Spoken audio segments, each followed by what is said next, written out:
Dynamic management of aircraft configuration and route structures.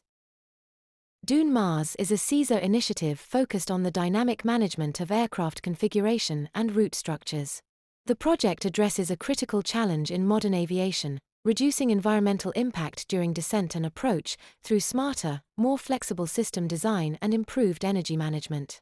DYNMARS integrates flexible route design, adaptive aircraft configuration, and shared situation awareness.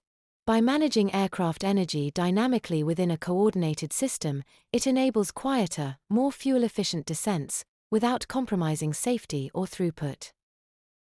The DYNMARS solution concept. As an aircraft nears its destination, the descent phase becomes a precisely coordinated exchange of information between air traffic control and the flight crew. A central interface in this process is the Flight Management System, FMS, which manages both the lateral and vertical trajectories. Throughout the descent, uncertainty in the flight path is progressively reduced. In conventional operations, late-stage speed interventions often force the aircraft out of managed descent mode, increasing fuel burn, noise, and crew workload. With the DYNMARS solution, the need for several tactical ATC speed interventions is reduced to a minimum, allowing more freedom in energy-optimally planning the descent. DYNMARS further changes the process of exchanging information between air and ground, sending route and trajectory information from ATC directly into the FMS, allowing a dynamical adjustment of vertical and speed profiles. As a result, the aircraft will be able to fully remain in managed mode through every phase of the energy-optimal descent, all the way to glide slope intercept. The DYNMARS solution was validated through a total of 5 exercises. All exercises targeted different use cases and collected evidence for a solution-wide validation. In Exercise 1, new aircraft management functions were developed and integrated into the existing Thales FMS. Exercise 2 assessed new information exchange methods between cockpit and ATC, including, but not limited to, the use of CPDLC in the terminal maneuvering area. During Exercise 3, the DYNMARS operational feasibility was assessed in terms of its altered demands on air traffic controllers. Exercise 4 evaluated the new DYNMARS airspace design, introducing closed-loop, performance-based route structures, enabling aircraft to keep flying in NAF mode rather than being radar-vectored. To conduct these different exercises, high-fidelity research facilities like the DLR Full Flight Simulator RVES were used in different scenarios.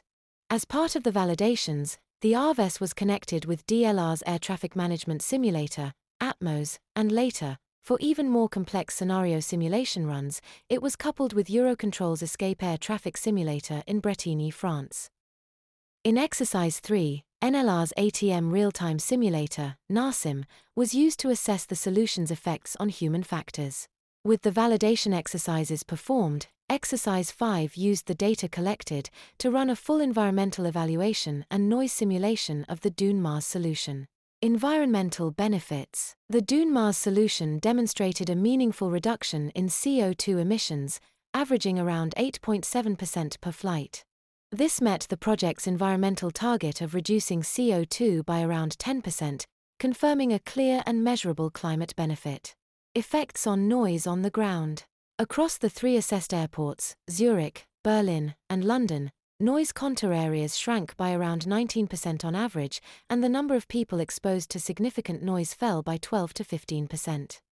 DYNMARS aircraft fully met the noise reduction target of 1 decibel at Berlin and London, and generally met it at Zurich.